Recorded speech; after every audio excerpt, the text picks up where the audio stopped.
ফুল ও ফুল গাছকে ভালোবাসে না এমন মানুষ খুঁজে পাওয়া কঠিন। ফুল শুধু সৌন্দর্য আর ভালোবাসার প্রকাশ নয়, বর্তমান সময়ে এটি হয়ে উঠেছে জীবিকা ও কর্মসংস্থানের একটি গুরুত্বপূর্ণ মাধ্যম। ময়মনসিংহের গফরগাঁও উপজেলার শালটিয়া ইউনিয়নের রৌহা ও সুবর্ণপুর গ্রামে মোস্তাফিজুর রহমান প্রায় ৩ একর ও ৭০ শতক জমিতে গড়ে তুলেছেন চিরসবুজ নার্সারি। শীত শুরু হতেই নার্সারিতে ফুলের চারার চাহিদা বাড়ে। পাইকারি ও খুচরা দুইভাবেই ফুলের চারা বিক্রি করে ভালো লাভ করছেন তিনি।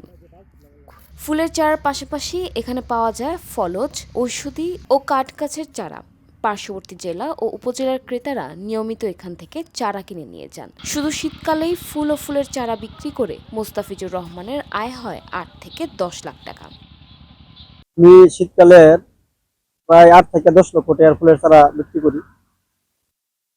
শুধু শীতকালের ফুল গফরগাঁও থানা তো বিক্রি হয়, পার্শ্ববর্তী ডিস্ট্রিক্টেও ইনশাল্লাহ যা।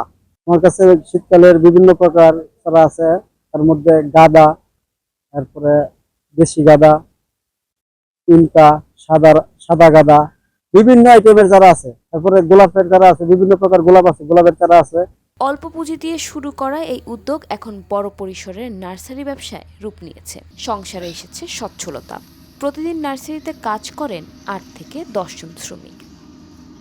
সরেজমিনে দেখা যায় নার্সারিতে বাহারি রঙের নানা জাতের ফুলের চারা সাজানো। প্রতিদিন স্থানীয়দের পাশাপাশি দূর দূরান্ত থেকে আসেন নার্সারি দেখতে।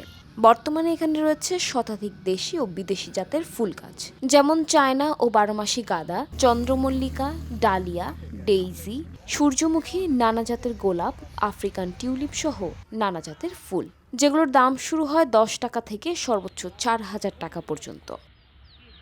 মুস্তফা ভাইয়ের কথা যে বলছেন, উনি আমাদের যুব সমাজের জন্য বা বেকারদের জন্য একজন আইডল। ওনার যে মেধা, ওনার যে নিজের যোগ্যতায় এই নার্সারিটা গড়ছে, হয়তো আপনারা হয়তো ইতিহাস শুনছেন, আমরা ইতিহাস দেখছি। উনি হাঁটি হাঁটি পা করে এই পর্যন্ত আসছেন, কিন্তু এনার এই আসার পিছনে ওনার অনেক মেধা, অনেক শ্রম কিন্তু বিনিয়োগ করছে। আর ওইটা দেখে কিন্তু আমরা অনুপ্রাণিত হই। অন্যান্য যে সকল নার্সারি গফরগাঁওয়ের মধ্যে আছে, এটা তুলনামূলকভাবে অনেক বড়। তো এখানে আসার পর অনেক ফুল, ফল, ভেষজ, ঔষধ, অনেক রকমের গাছপালা আছে।